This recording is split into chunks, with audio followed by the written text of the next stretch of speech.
They say the third time's a charm, right? This is my third attempt at doing a recording here with the cheap homemade wind muffs. I did an interview with Officer Rodriguez.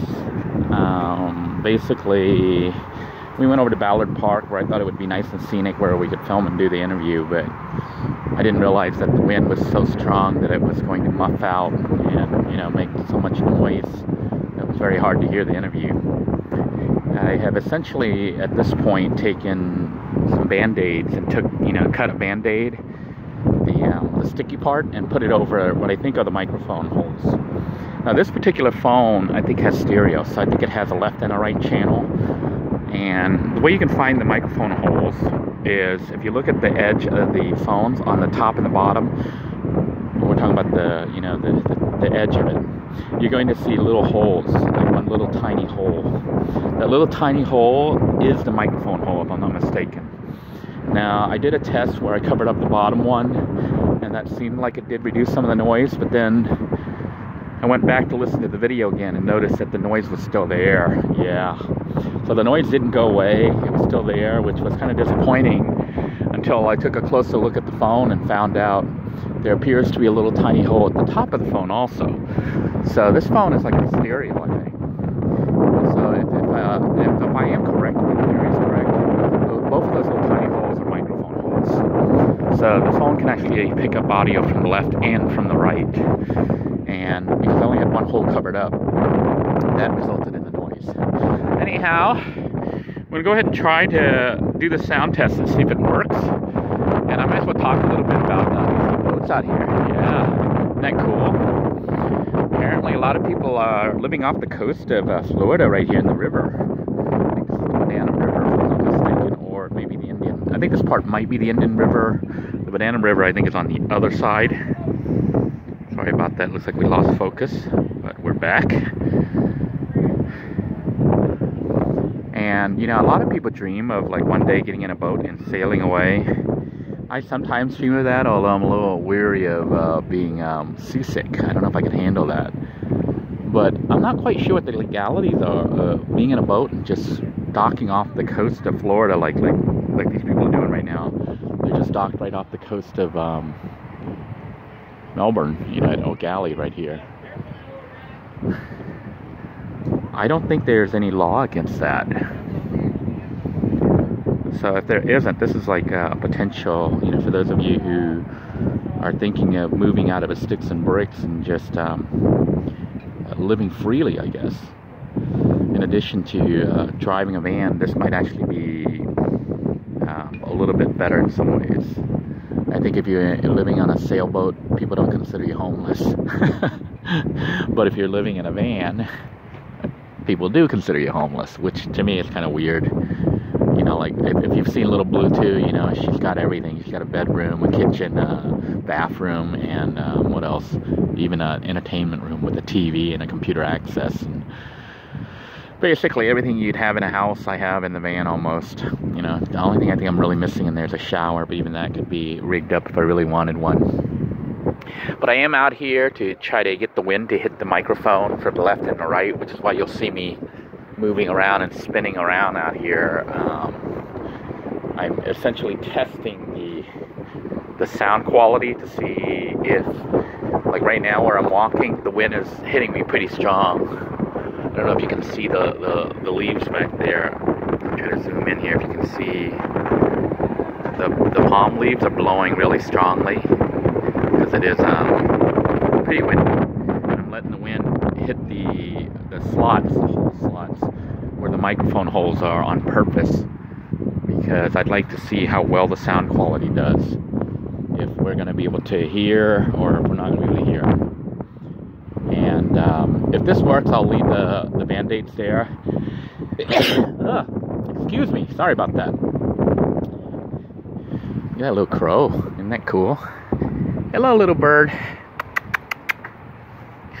I don't know if you guys have seen this before. It's like a little water pump, hand pump.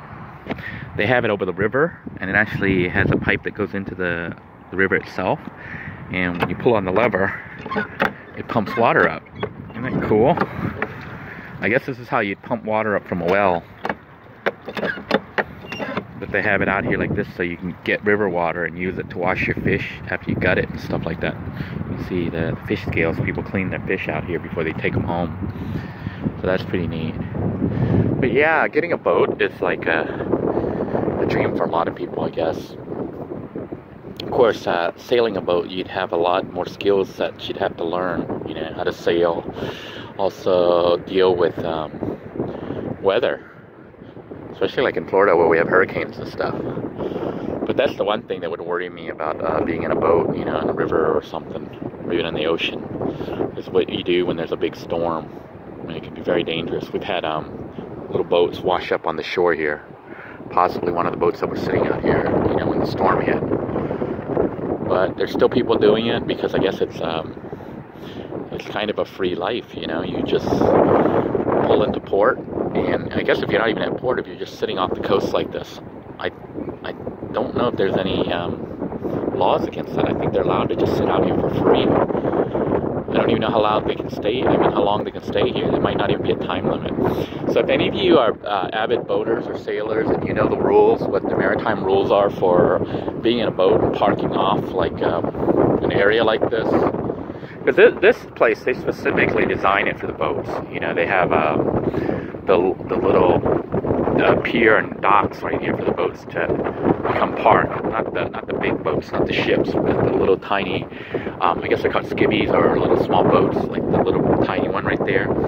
They can ride that. They come up here and then go to the city. You know, maybe go to the library and use the resources there. And if they can somehow bring a bicycle or something up here, they could ride around, I guess, or they could go eat at the restaurant, which is right by there. So it wouldn't really be a bad life if you're retired or, you know, able to just sail and enjoy life.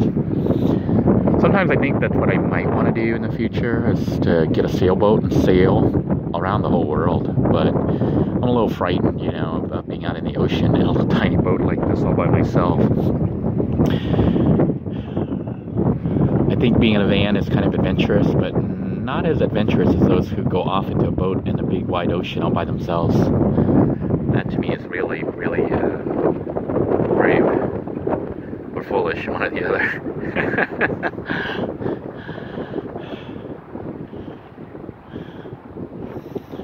It's like this one looks like he's got a little wind generator there, wind turbine.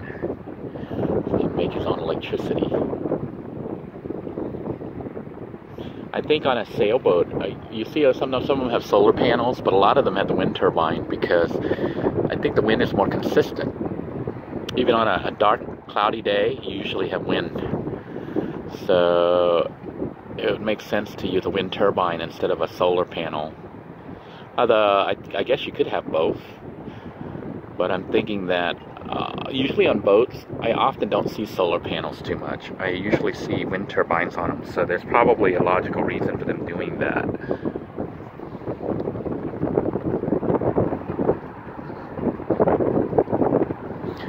This, once again, is the O'Galley Causeway, and it connects US 1, which is down here, this way right here. Major road right here is US 1. And when you cross over the O'Galley Causeway here, you hit Merritt Island briefly. That's the tip of Merritt Island. That little point right there where I'm putting my finger right there is what's known as Dragon Point. There used to be a dragon there. A group is trying to rebuild the dragon, but some people are opposed to it. I don't know what's going to happen. But anyhow, once you cross over Merritt Island, then you hit the barrier island, which is, in this case, Indian Atlantic. The city is Indian Atlantic. Or Indian Harbor. No, I think Indian Atlantic is over on the other side, the other one off 192. This one's O'Galley. I'm getting the two causeways confused.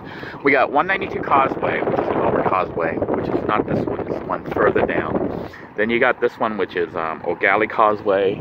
And there's another one that I don't know if you can see here. I'm going to try to zoom it in the distance. I don't know if you can see that in the distance right there. I'm trying to focus there, but that right there in the far, far distance, which the phone is having a hard time focusing on. Right there in the far, far distance is the Pineda Causeway. Those are the three causeways we have here. And then next up, further up, is 520 Causeway. And then after that is 528, which is at Cape Canaveral. think that wraps it up for this one test. I have been walking around. I've tried to talk from the left, from the right, or from the right, then the left. Yeah. So we'll see how well the sound picks up now that I've taped up both sides. And I want to thank you all for tuning in. If you enjoy this video, please make sure you give it a thumbs up, share it, and subscribe. We are currently at 10,000 plus viewers. I think the next stop is 100,000. Let's see if we can get there.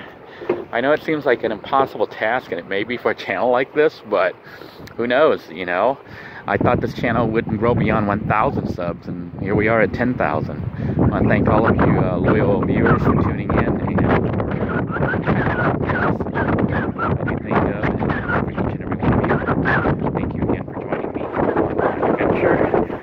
Hopefully back to more normalcy in my life. Until next time, everyone, take care. God bless you all.